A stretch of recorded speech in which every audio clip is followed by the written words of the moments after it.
মোদীকে চোর বলে মহা বিপদে মমতা বন্দ্যোপাধ্যায়। এবার দেশ জুড়ে মুখ্যমন্ত্রীর বিরুদ্ধে ভয়ঙ্কর প্রতিবাদের ইঙ্গিত শুভেন্দুর।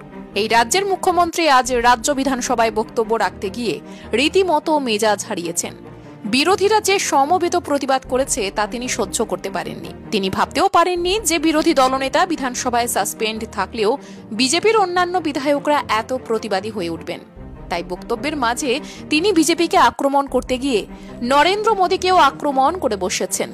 এমনকি মোদী যে শব্দটি অনেকের পদবী, সেই শব্দ তুলে ধরে মোদী চোর বলেও ভরা বিধানসভায় আক্রমণ করেছেন এই রাজ্যের মুখ্যমন্ত্রী মমতা বন্দ্যোপাধ্যায়। আর মুখ্যমন্ত্রীর সেই বক্তব্য নিয়ে রীতিমতো চর্চা শুরু হয়েছে রাজনৈতিক মহলে।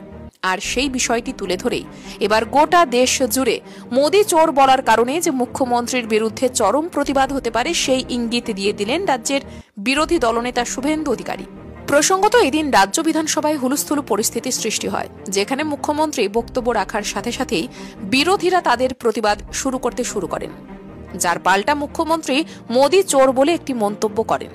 যার পরিপ্রেক্ষিতে শুভেন্দু অধিকারীও জানিয়ে দেন যে মুখ্যমন্ত্রী মোদী চোর বলে মোদী নামক পদবি যাদের রয়েছে তাদের সকলকে অপমান করেছেন। তাই এর বিরুদ্ধে সকলে গর্জে উঠবেন বলেই জানিয়ে দিয়েছেন বিরোধী দলনেতা। এদিন শুভেন্দু অধিকারী বলেন, মোদী একটি পদবি। এই মোদী পদবীর লোকেরা গোটা পৃথিবীতে আছেন। গুজরাটে বেশি সংখ্যায় রয়েছেন, পশ্চিমবঙ্গেও আছে। আজকে তাদেরকে মোদী চোর বলা হয়েছে। মোদী চোর বলতে গিয়ে রাহুল গান্ধীর মেম্বারশিপ গিয়েছিল। আপনারা জানেন, আমি মোদী পদবীর যারা আছেন তাদেরকে বলবো মমতা ব্যানার্জির বিরুদ্ধে যাতে এফআইআর করে এবং তার বিরুদ্ধে যাতে লড়াই করে। বিশেষজ্ঞরা বলছেন শুভেন্দু অধিকারী একদম উপযুক্ত জায়গায় আঘাত এনেছেন।